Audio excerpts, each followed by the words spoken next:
بینەرانی بەڕێزم کاتتان باش خۆشحاڵم کە لە درێژەی بەرنامەکان بینەری تلڤیزیۆنەکەمان لەم بەشە لە بەرنامەکە داوامان کردووە لە هاوڕێ هومایونی گودازگەر لەگەڵمان بێت پێشەوەی کە بڕۆمە سەر بابەتی بەرنامەکە بە خێراتنی هاوڕێ هومایونەکەم. هاوڕێ هومایون بەخێر بێ بۆ ئستودیۆ تلڤیزیۆنی پارتۆ. سپاسدانە کە ماندوونە من سڵاوم هەیە بۆ تەواوی بینەرانی ئێوەش. سڵاو و سپاسیش بۆ تۆ هاوڕێ هومایون. هەروەک ئاگاداری جمهوری ئیسلامی لە ڕۆژانی ڕابردوو لە قوروە و مەریوان هەڵی کراوەتە سەر گۆڕستانەکانی ئەو شارە و دەستی داوە لە تەخریبی ئەو گۆڕستانانە کامانن پێمان خۆشە گزارشێکی زیاتر لە زوانیەوە کە بۆ جمهوری ئیسلامی کوتاوێتە سەر ئەو گۆڕستانانە. لەوانەیە بینەرانی تلڤیزیۆنی پەرتۆ ئاگادار بن کە ئەمە جاری ئەوەڵ نییە کە ئەم کردەوە شەرمگینانە لەلایەن جمهوری ئیسلامیەوە ڕووەدا. جمهوری ئیسلامی پێشتریش ئەم کارانەی کردووە، بەڵام هەروەک ئێوە ئامانجتان پێکرد لە هەفتەی ڕابردووە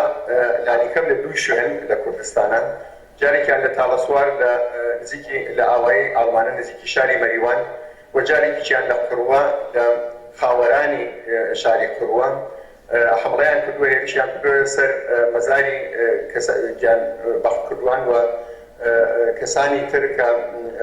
ئۆپۆزیسیۆنی جمهوری ئیسلامی بوون لەم دوو قەبرستانە و لە شوێنێ خاکی قەبرستانی خاوەرانی قوروەیان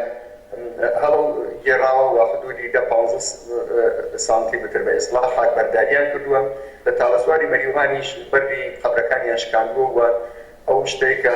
خەڵک و خانەوادەی ئەو گیان بەختکردوانە ڕازاندبوویانەوە و کەمیسیان کردبوو و جۆرێک بە ئیسڵام مرەتەبیان کردبوو، هەموو ئەوەیانیان بۆ جارێکی تر تێکداوە. بەتایبەت لە قوروە سەعات 3 شەو قاماتی خودی دەوڵەتی فەرماندار و چەندین مەقامی تر بە تەجهیزاتەوە وەکو بولدۆزەر و ماشینی سەنگین و ئەنواعی ئیمکانات سەیری وە شەو ڕۆیشتون و ئەو قەبرستانەیان لەوێ تێکداوە. لە تاڵەسواری مەریوان هەروەکو دائیستەی چەند جار اتفاق کەوتووە، هێرشیان کردووە سەر قەبری ئەو گیان بەختکردوانە کە ئەساسەن پێشمەرگەی کۆمەڵە بوون و ئەوێ ئارامگەی کاکووار و براکانی و حدودی 24 نەفەرتر لە پێشمەرگەکانی کۆمەڵەس و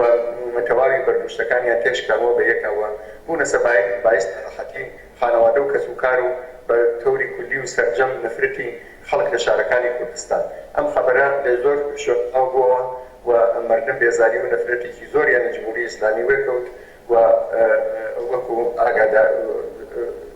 ئیشارەم پێکرد بەتایبەت لە قوروە ئیتر بە ئاشکرا مەقاماتی ڕژیم خۆیان حزورەن ئەم کارەیان کردووە و لە مەریوانیش تەبعەن هەر مەقاماتی ڕژیم بوون، وەلێ لەوانەیە لێرە جاش و خۆفڕۆشانی بەحەمەلیش یارمەتیدەری ئەم کارە ساتە شەرمێوە نەبوو بێت. بەڵێ هاوڕێ هومایون، بە گوێرەی ئەو هەواڵانەی کە بڵاو بۆتەوە لە شاری قوروە ئاماژە بەسڵات دەستەندەکارانی ڕژیم ئاماژە بۆوادەن کە ئەم گۆڕستانە تەنها تایبەت بە بەهاییەکان بووە و هەدەفی بەگشتی هەدەفی ڕژیم لە ئەم حرەکەتانە چییە و ئایا ئەو گۆڕستانە فقط تایبەت بە بەهاییان بووە یا بە پێچەوانەوە مەسەلەیە؟ لە پێشاوە بڵێم نەخێر وهان نەبووە، ئەم گۆڕستانی بەهاییانیش لەوێ بووە، بەڵام جەمعێکی زۆر لە ئیعدامیانی سیاسی لە شاری سنەوە بەتایبەت 12 کەس لە گیانبەختکردوانی گوردانی شوان کە لە جەرانی شیمیایی بۆمبارانی شیمیایی هەڵەبجە لە قەلاقی ڕۆخانەی سیروان مەسموم بوون و تەوانی شەڕیان نەمابوو، دوایی لە تەرەف جمهوری ئیسلامی دەستگیر کران و بێبەزەیانە ئیعدام کران ماوەیەکی دوای ئەوە. تەرمی ئەو هاوڕێیانە لەوێن 12 کەس لانیکەم و جگە لەوانە بە ئیعدامیانی تری مخالفی جمهوری ئیسلامیش هەر لەوێن ئەمەوێ بڵێن کە جگە لە خەوری بەهاییان کە لەوێ هەیە و بووە ئەوە قەبلەنیش پێشتر، بەڵام لەم ئاخرانە بەتایبەت جمهوری ئیسلامی مخالفانی سیاسی خۆی دوای ئیعدام لەوێ بە جۆرەیەکی نهێنی و دوور لە چاوی خەڵک و خانەوادەکانیان شاردووەسەوە کە بە یارمەتی خەڵک دواتر ئەوێ کەشف کراوە بە نێوی خاوەرانی قوروە لەوێ ناوی لێ ئەبراکە محەلی بەئیسڵا زیارەت و دیدار تازەکردنەوەی کەسوکار لەگەڵ خاک و نیشانەی ڕۆڵەکانیان بوون کە هەروەک باسم کرد ئاوا هێن کراوە، ئاوا تێک دراوە لە مەریوانیش ئیترەوە کە ئاشکرایە جمهوری ئیسلامی بەباشی ئێزانێت کە تامەسوار جێگەی مەزاری کۆلێک لە پێشمەرگەکانی کۆمەڵەیە کە لە یا بەدەست جمهوری ئیسلامی لە ساڵ 1950 ئەمانە ئیعدام کران یا دوایی لە شارەکانی پێشمەرگەی کۆمەڵە دژی جمهوری ئیسلامی شەهید کراون و لەوێ نێژراون بە تەوری کوردی ئەم دوو قەبرستانە بۆ جمهوری ئیسلامی وەکو نەهانی بەرامبەرخیە خەڵکی کوردستان و ئەو کەسانەی کە مسلحانە بەرامبەر بە هێرشی جمهوری ئیسلامی بەساوان زیاتر معنای هەیە لە عین حاڵیشە هەر وەک ئێوە ئاماژەتان پێکرد قەبرستانی بەهایەتانیش بووە. بەڵێ هاوڕێ هومایون دیارە ئەم حرەکەتە هەروەک ئێوە ئیشارەتان پێدا ئەوەڵین حرەکەتی جمهوری ئیسلامی لەم چەشنە نییە و پێشتر ئەم حرەکەتانەی لە شوێنەکانی تری ئێران و کە بەرحاڵ مەزاری گیانبەختکردوانی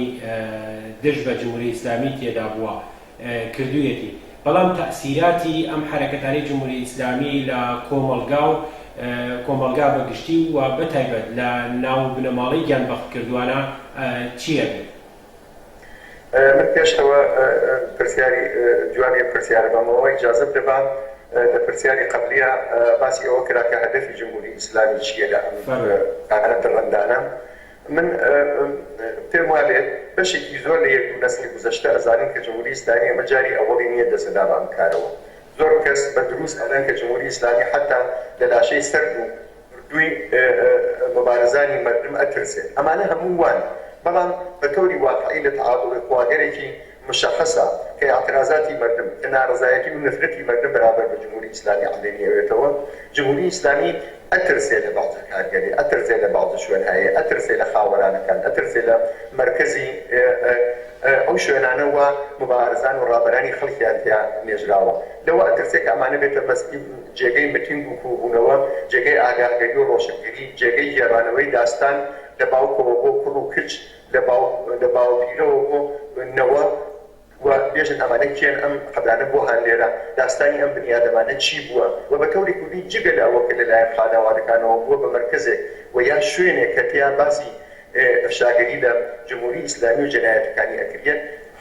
بە تۆری واقعی ئەلاڕزمی ئەوە کە دوو سێ نەسلی بەسەراچووە هێشتا لەلایەن نەوجەوانانەوە لەلایەن ئەو کەسانەوە کە تازە سەریان تێتە ناو سیاسەت و مەسایەکی کۆمەڵایەتی و اجتماعی لە نێو کوردستانە ئەوێتە جێگەی پرسیار و ئەبێتە ئەو شوێنە کە مەجبورن کە تەوزەحیان بۆ بدەن بڵێن ئەمە کێ بوو شەڕ بۆ دەسی پێکرد ئەمانە بۆ کوژران ئەمانە بۆ خۆیان گیانی خۆیان بەخت کرد و لە نەتیجە ئەمانە دەتوانن کانون و مرکزی مبارزاتی و ڕێکخستن و یا بە تۆری کولی ڕۆشنگەری و ئەفشاگەری بێت دژی جمهوری ئیسلامی دا ئێستاش دەیان بارووا بووە هەر وەک ئێوەی ئیشارەتان پێکرد بەتایبەت لە شارەکانی تر و مەخسووسەن لە تاران خاوەرانی تاران یەکێک لە ئەو مەراکزە بووە کە جمهوری ئیسلامی بە هەموو هێزێکەوە تێک خۆشاوە بۆ ئەوە تاوێ بە دانانی دار و درەختکاری و تاوێ بەوە کە بە نیوەشەوانە بڵدیزەر گۆڕهای دەسە جەبعی بگۆزێتەوە یا بیشارێتەوە ئەو مەرکەزە بە ئیسلاح پاکەوە بکات لە زەگری خەڵک و جامعە و خانەوادەکانیان بەڵام نێتوانیوە بە کوردی دلیلی ئەساسی ئەم قەزیە تەنیا ئەوە نییە کە لە مردووەکانە ترسێ لە ئەو گیانبەخت کردوانە ئەترسێ بەڵکە لە یاد و بیرەوەریەکەکە لەباری سیاسی و لە نێو جامعە فەرامۆش نابێت بە دابردنی قەبر و بە شکاندنی بەرد و بە حتا بە ئیسلاح سافکردن و گواستنەوەی بووی شوێنێکی نادیاریش داستانە واقعیەکەی لە دڵی تاریخایە لە دڵی دوو سێ نەسلی ڕابردووەیە لە دڵی مەقتەعێکی تاریخی مبارزاتی خەڵکی کوردستانەیە بەوە کە ئەمان لەباری فیزیکیەوە ئەم شتانە تێکچێنن حقیقەتەن لەبەر ناچێتەوە قەتعەن لەبیری خەڵک ناچێتەوە ئەم مەسەلە لەباری تەئسیراتەوە ئێستا ئیتر دوای 3.5 دەها دوای 4 دەها تەئسیری منفی ناتوانێت لەسەر خەڵکدا بنێت لەبار ڕۆحیەوە کارێکی زدی ئینسانیە بەتایبەت بۆ وابەستەکان بۆ کەس و کارانی ئەم گیانبەختکردوانە ئەوە هەر کەسێک خۆی بریتێ ئەوانە کە قبری ڕۆڵەکەی هەڵ ئەکەندرێت یا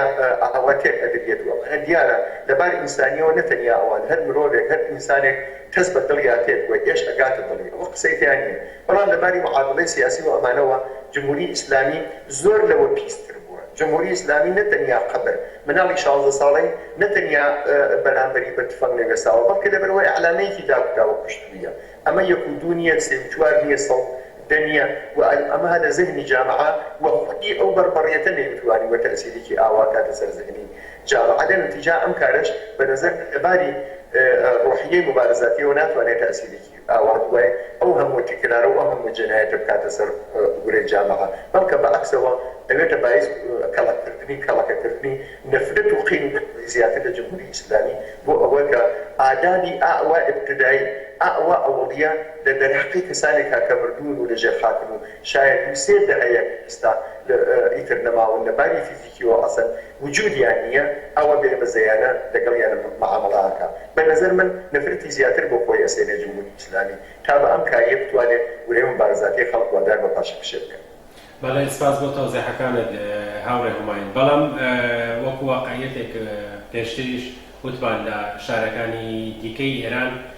جمهوری ئیسلامی ئەم کارانەی کردووە بەڵام ئایا ڕێگەیەک هەیە بۆ ئەوەی کە بەر بەم کارانەی جمهوری ئیسلامی بگیرێت یا ئیجازە نەدرێت جارێکی تر ئەم حرەکەتانە دووبارە بکاتەوە؟ بەنظری من هەیە هەر ئەو کارێکە تا ئیسە کردویانە بڕۆن داستانی دایکانی خاوەران بخوێننەوە بزانن چیان کردووە بە جمهوری ئیسلامی لە کات ئاوا هەر لە خودی ئەو مەریوان و قڕوا بڕۆن پاشاکە بزانن دایکان چیان کردە بە بکرێگیراوانی جمهوری ئیسلامی من وازانم لە دوو سەفحات یەکێکی ئەوە کە پرشاگەری بکرێت و خەڵک بەنەزەر من لەو مبارزە وا ئیسە ڕۆژانە خەریکن ئەیکەن عەلەی جمهوری ئیسلامی بە هەموو بەهانەیەکەوە بە هەموو فرسەتێکەوە کەیکە بەنظر من ئەبێ ئەمە تونوتیشتر کرێتەوە ئەمە شتێکی عمومیە تەنیا بەرامبەر بە تێکدانی قەبری گیانبەختکردوان نییە بەرامبەر بە هەموو شتێکەکە بەرامبەر بە کوشتنی کۆمبەرێکە بەرامبەر بە خۆسووتاندنی ژنێکە کە لەبەر ارتجاعی ئیسلامی کۆتایی تێرە بەژیان بەرامبەر بە زۆر داوایەکە جمهوری ئیسلامی مسەبەریەتی ئەوە شتێکی بەخۆڵی بە ئیسلاحی ئیمڕۆژی ئەڵێن شتێکی ڕوتین و دایمیە کە ئەدێ بیکەن ئەمە لایەکی لەلایەکەوە بەنەزەر من خانەوادەی ئەمانەوە بنیانگەر ئازادی خواست ئەتوانن یەخەی خودی ئەم بەکرێگیراوانە و دام و دەستگا سەرکوتکەرەکانیان بگرن وەکیان بگرن قانون بگرن لە تەرێکی قانونیەوە بڕۆن بڵێن ئێوە ئیجازەتان نییە وا بکەن آخر ئەگەر زیندوو تەقەی کردووە لە ئێوە خۆ مردوو نەیتوانێت ئەمنیەتی ئێوە بخاتە خەتەرەوە خۆ ئەگەر کاریگەر ئەگرن بە درۆ ئێژن ئێوە تۆ تەبلیغت کردووە خۆ مردوو ناتوانێت تەبلیغ بکات ئێوە ئیجازەتان نییە ئەم کارە بکەن لە تەرێکی قانونی لە تەرێکی گردنی وەکیڵەوە لە تەرێکی بە ئیسلاح بانەوازکردنی هاوسا و بەناوسە و بنیانگەری ئازادی خواست لە هەر شارێکەوە ئەوان دەستەکەن لەم کارە بەنەزەر من ئەتوانن لە ڕێگەی قانونیەوە بڕۆن و یەخە بە بەکرێگیراوانی جمهوری ئیسلامی بگرن و ئەبڕوویان بەرن و شکاتیان لێ بکەن و نەیەڵن لە ئیسە بەدواوەی تر دەستبەن بەم کارە غەیر ئینسانیەوە کە لەباری عاتفی و ئێتەبایز لێدانی کەسوکار و خانەوادەیان بە کورتی بڵێم بەنەزەر من حەد لە ئەو قانونە دەڕەندانەی خودی جمهوری ئیسلامی کە بەظاهر ئەڵێ من قبوڵمە ئەتوانن هەر لە ئەو تەرێقەوە بڕۆن وشکات کە لە خودی مەقاماتی لە تەرێق وەکیڵهایەکەوە کە بەنەزەر من ئەتوانن تا ئەنازەیە دادخایی ئەم خەڵکە و ئەم دەنگە بکەن ولایەتیچەوە کاری ئەساسی ترەوەیە کە لە وەڕەوە عەرزم کرد عیبارەتە لە ئەوە کە بەرامبەر بە جمهوری ئیسلامی ئەبێ خەڵکی ئازادیخواز متەرەقی هەمیشە لە بەیانە بن بۆ هەر پەدیدەیەک ئەس جملە بۆ مەسەلەی تێکدانی ئەم قەبرانە و یا هەر موسیبەتێتر کە بەداخەوە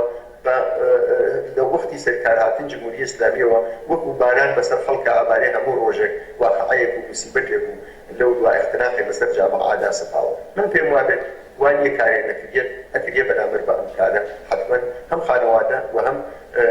سەفی ئازادیخواز و مبارز و ئینسان دۆستی کوردستان بتوانن کارێک بەڵێ سپاس بۆ تەوزیحەکانت هاوڕێ هوماین و سپاس بۆ ئەوەی کە لەم بەشە لە بەرنامەکان لەگەڵمان بووی زۆر سپاس دەکەم سپاس بۆ تۆی شاوڕێ هوماین